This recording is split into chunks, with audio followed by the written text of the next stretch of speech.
Summertime with Google Classroom, 5 ways to bring summertime learning and fun to your students. That and more up next here on EduTechGuys. You're listening to the EduTechGuys, EduTechGuys.com.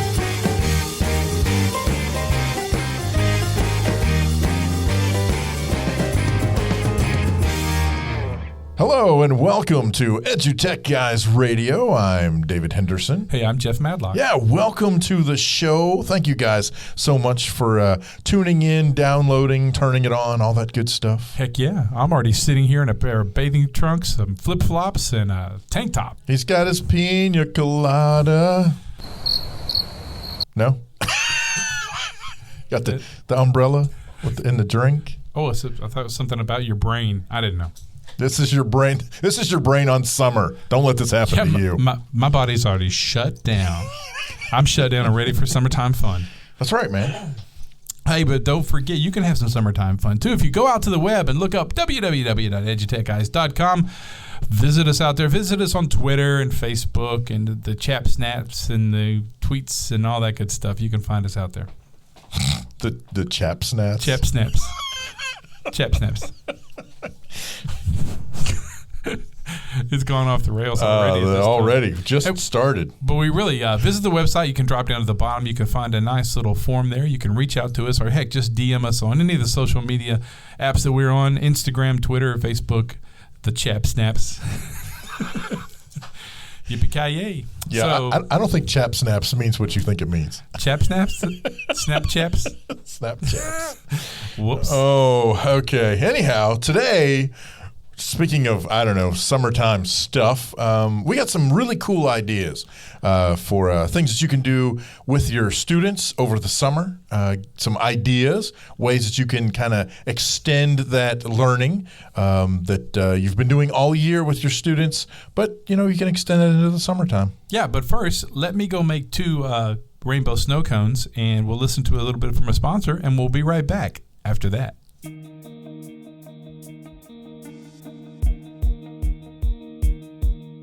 I've been in education for more than 20 years, and I've seen the challenges some students have to face every day. Whether it's going to school hungry or not being able to see a doctor when they're sick, these challenges can make it hard for kids to focus on learning. Thankfully, Concordia University in Portland is leading the way with their 3 to PhD program that helps to combat student fears, freeing them to pursue their high streams. They're revolutionizing education by creating a holistic model that provides groceries, health care, and even clothing to students right there on campus, helping them thrive and helping our communities strengthen and grow. Yeah, Concordia's College of Education offers online and on-campus programs where students have the opportunity to learn about a more compassionate approach to education and to see how nurturing the whole student can lead to amazing things. You know what? To learn more about how you can help students conquer their monsters and achieve their high streams, visit cu-portland.edu/let's conquer. # nurture, educate, grow. So it came to my mind the other day, extending the summer learning fun, right? Yeah. Because I remember summertime, and it's fun. You go to your grandparents maybe or a family members. You go to camp. You go to the lake. You go to the beach. You go to wherever. People do stuff. Or you stay at home, and you do fun church stuff. You do some church mission trips or something like that. Or, you vacation Bible school or, something happens. Right, whatever you're doing, yeah. But a lot of times during the summer, you're laying around the house as a kid and you're bored out of your mind. That happens. There's a lot of that. There is a lot of that. And so I was thinking, teachers also, they hate it when they come back to school. And, our grade level teachers, they're going to change kids. That's admittedly true. But teachers get kids, and you've gone a couple steps backwards sometimes, because the old brain shut off. It gets cobwebby when it comes to the learning process that we have. So I thought, hey, what a cool way is if you could just extend it for your class. Yeah. Because, you're going to have those kids, and hopefully it's all your kids in your class that go, I really liked, Mr. Jeff's class, and it was awesome. So why not take a Google Classroom add all of your current students. Your students have their Google logins Right. if you're a Google school. You could do the same thing with Office 365 if Sure. you wanted to. If Sure. you want to do Office online. But, create a classroom and then put in some great stuff that you could do, over the summer. Not a lot of stuff. It's like, there's no grade for it. It's just some fun stuff. It might create a really cool social experiment with the students over the summer and let them keep that learning going. Yeah, I think it's really cool. So Jeff has actually compiled this list of 5 plus a bonus. So we'll have 6 things to, just kind of share with you, such as video blogging about their summer travel, or if there's certain reading they're doing, or, hey, if your students are working over the summer. High school kids, why not have them, do some video blogging about what they're doing over the summer and stick that in the Google Classroom that you create for them. I think that would be really cool. That'd be fun. I think that'd be cool. If anything, let me back up just a minute. I think one of the really cool things about it is that it provides a record of what they're doing. A lot of times we do things throughout the summer and we don't really necessarily think about them. And I know a lot of us are taking pictures of stuff and what have you, but the fact that if you got your students video blogging about it, record a little bit, talking about it while they're doing it, then that enhances that learning experience, that work experience. I happen to have an intern for part of this summer, and I'm thinking now I kind of wish that we had started out with him, and that may be something that I turn in. He's, like I said, he's going to be with me for the summer, so we still have lots of time. Where as we are starting to do things, we record that on video so that when he, at the end of the summer, when he's got to compile his presentation, he'd have video of some of the stuff we're doing. That'd be really smooth. Same thing you guys could do with your students and really just about at any grade level. Yeah. That would be really cool. That'd be cool. Well, I was thinking it's a great prompt for this. I just noticed that LaCie, who makes hard drives, they came out with a really new cool competition, and one of their video makers, because they're into hard drives for storage and things like that. Yeah. One of their video makers has written a small script. It's like maybe a page and a half, and it's got just some lines on it, and they've thrown it out. They're giving away $10,000 worth of equipment, some really hardcore 4K camera and all this kind of stuff. Dang. But you take the script and then use that script.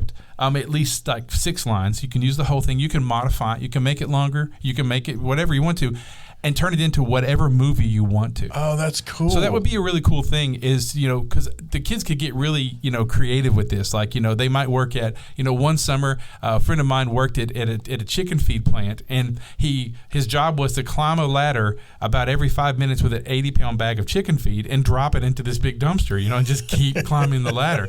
But you could probably make that fun. That might be a neat video to show your work, with like the music that fit appropriately, or some other things, some graphics or something. Yeah. But giving them a prompt might be the best way to go. Give them some text, or give them just a couple of ideas, and they go, "Oh, I'm going to do my whole camp experience." Right. As it's a horror movie, or something like that. Oh my gosh, that would be hilarious. Yeah, oh my gosh, that'd be cool. Yeah, but then, one of the other ones that I came up with was just, what's going to be there? A podcast. Yeah. You knew we were going to throw that in there. Encourage your students to do a weekly podcast. But the cool part about that is that take it a little further and ask them to share notes, their show notes, inside the class. Yes. So that the other students can actually read the show notes, or even if they did it beforehand, they might find that other students might go, "Hey, I want to team up and do this big. Let's do a 3-person podcast, or right? A exactly. 5-person podcast. Let's do that. Let's all do sections of it. Like, hey, Jeff, you're in charge of the commercials, and David's in charge of the comedy skits, and so and so is going to pick the music, and that'd be kind of cool. Yeah, that'd be very, very cool. So that'd be a lot of fun. And you can even take that one step further if they get into some of that group stuff and have group projects that would encourage teamwork and social growth. So, as you had mentioned before, a lot of students attend, all kinds of different camps,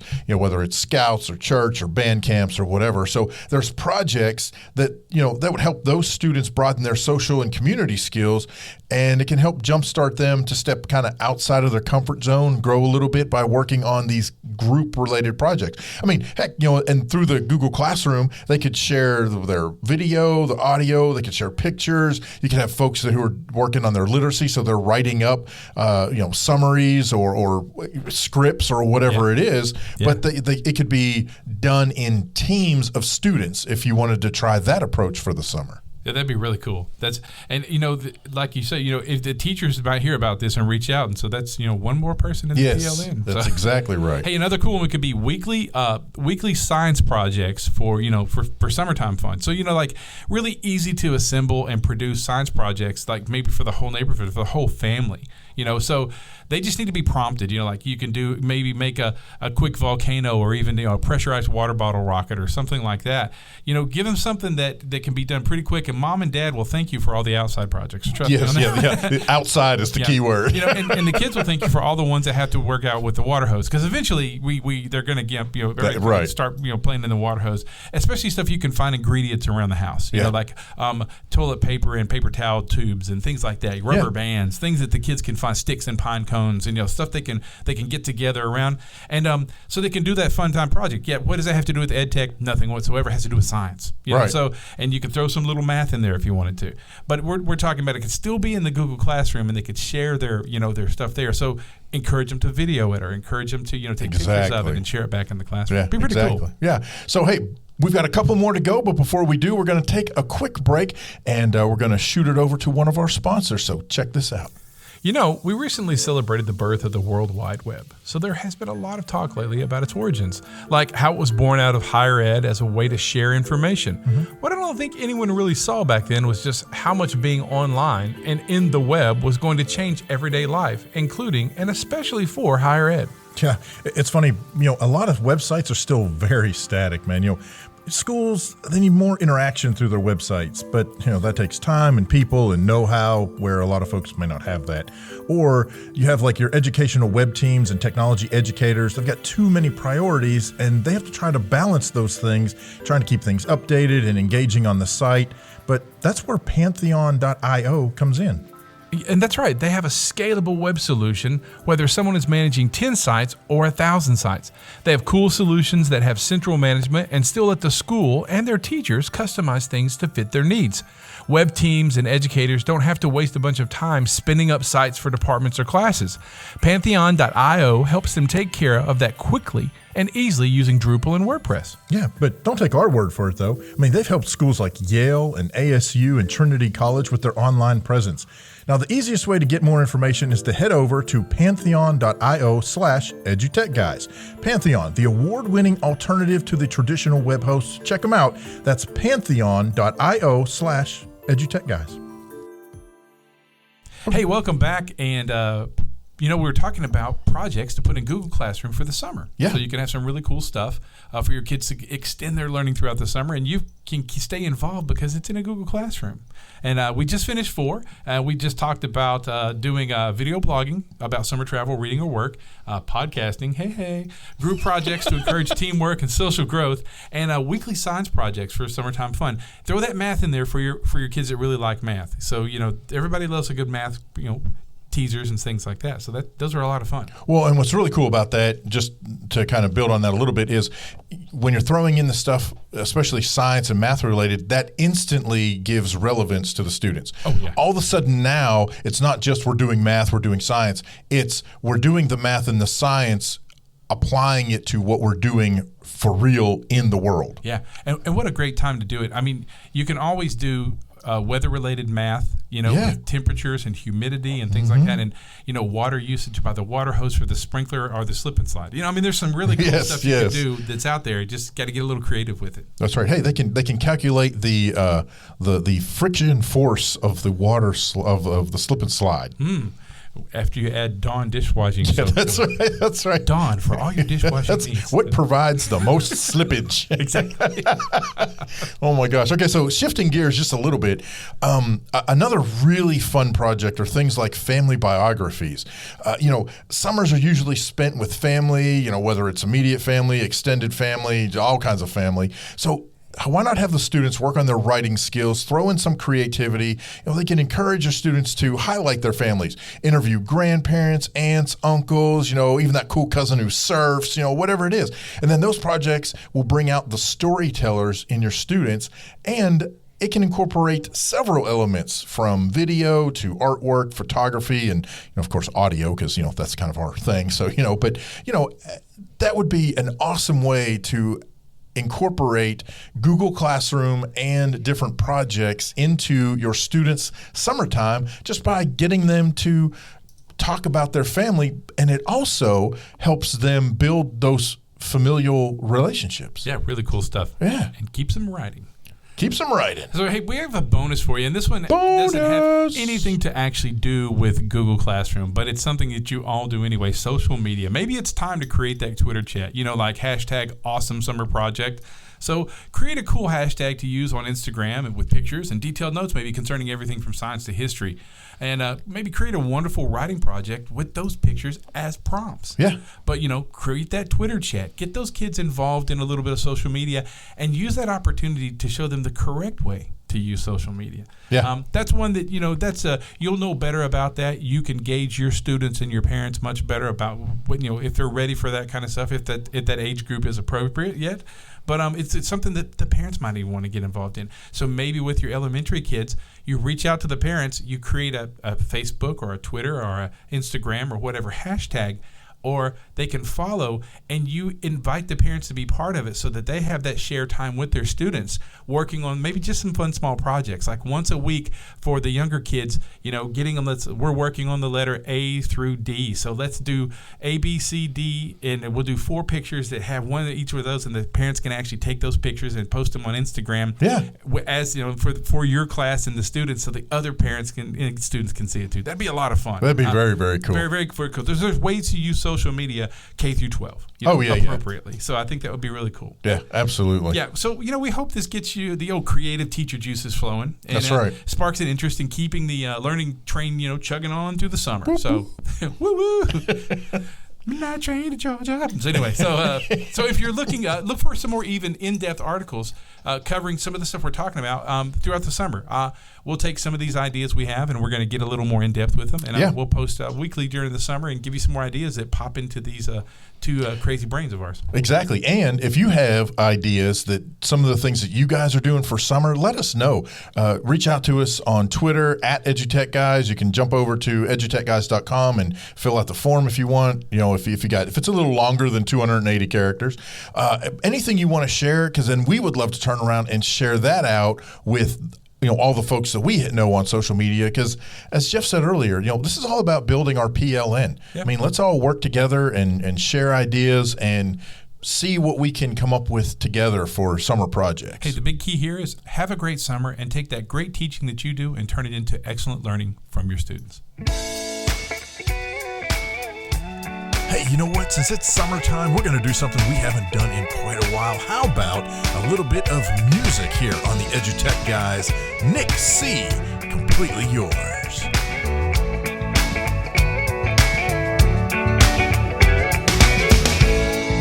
Well, love, when I'm calling out your name, will you hear me?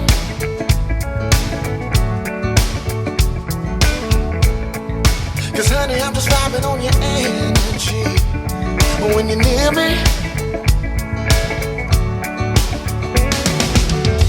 And I know we have just begun, but I'm glad that we can give it a chance. Cause ain't no better feeling out than falling in love. My heart is not my own, and it's sinking like a stone. I'm completely yours. I'm completely yours. I'm completely yours. I'm completely yours. Well, love, every time that you cross my mind, I think of bright moonlight and a glass of wine and slow dancing on the beach to our favorite song. And if nobody's looking, we can get it on. But I know we have just begun, and I'm glad that we can give it a chance. Cause ain't no better feeling out than falling in love. My heart is like a stone. My heart is not my own. I'm completely yours. I'm completely yours. I'm completely yours.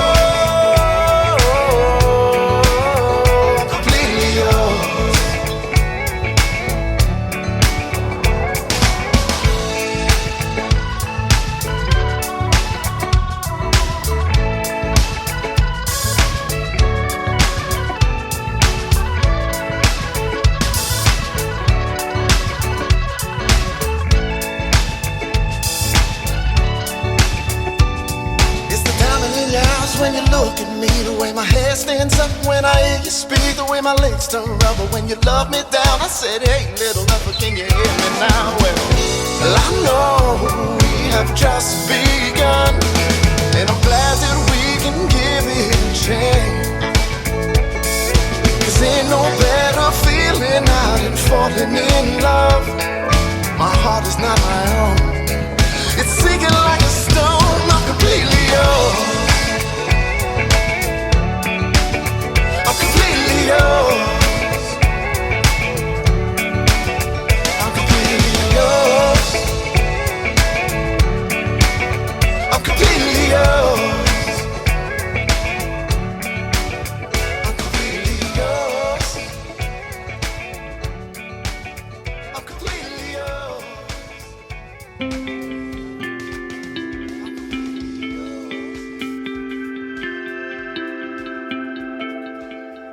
You know, one of the things that I think is pretty cool about podcasting is transcribing the audio into notes. Yes. And that was actually pretty hard, but luckily that's all kind of changing. A lot of, opportunities out there, and one in particular is rev.com. Yeah, man. And whether it's a podcast and you want to transcribe that audio into words that you can then post on your blog. Channel. You got a YouTube channel. You can add that to the description or to the captions, Right. on the YouTube video itself. Well, you're a writer writing a Right. book. If I want to just transcribe some notes, that's a great way to do it. And writing out all your thoughts, it takes too much time. So just take the audio and have it retranscribed. Meetings, conferences. I mean, it's pretty cool because I guess you can get some pretty valuable insights that way by going back and reading through interviews and speeches and anything that you have because you're transcribing it.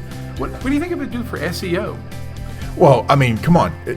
When we're talking SEO, search engine optimization, it's going to add value to your website, to your blog, to your YouTube channel, because you can take that audio, have it transcribed into the words, and that's what the search engines are looking for anyway. They're looking for the words in the body of your content. Makes sense. Yeah, Google's going to search it, it's going to pull it in, and you'll get higher ranked based on the content you're just talking about. Well, and that's true. Like, especially if you want to avoid creative blocks, you can use that to transcribe your white papers and things like that. So, really big deal. So, what's really great about that right now is one of our sponsors, Rev.com, is giving us the opportunity to offer you a free trial. Right now, to let yourself try for free, Rev is offering a $10 coupon for first-time users. Just visit www.rev.com/blog/EduTechGuys to get your $10 coupon to try out Rev for free now. Hey, well, it's been a great show today, Yeah, and man. we hope you enjoyed it. We hope you're preparing for a great summer, and we hope the learning continues. We know your excellent teaching is going to continue, and we hope that your learning continues. We hope you stay in touch with us and let us know what you're doing. We really like to hear what makes your summer happen, what you do over the summer. We posted a few graphics about that the other day. Yes. And we'd really like to hear from you and tell us, what you do during the summer that prepares you and it re-energizes you, keeps the juices flowing, Right. and get you ready for the next year. A lot of people wrote back and said, conferences, yeah, Right. and that's true. But some people wrote back and said reading. Mm-hmm. It's where they catch up because that's true. You get home, you feed the cats, the kids, the dogs, the family, the husband, the wives. You get yourself all taken care of. You wash some clothes, you put up the dishes, you get the kids to bed, you grade papers, and you go to bed. Right. Yeah, reading is just kind of the question. So life gets in the way, they say, doesn't it? But so let's keep in touch with us and let us know how your summer's going. Don't forget to visit us on the web, www.edutechguys.com. And don't forget, at any point, just go to Google, type in @EduTechGuys or just EduTechGuys, and you're going to find us. Yeah. So, hey, I think it's been a pretty good show. Yeah. Oh, yeah. Absolutely, man. Thank you guys so much for listening. Hey, I'm Jeff Madlock. I'm David Henderson. We'll catch you next time. You've been listening to the EduTech Guys, edutechguys.com.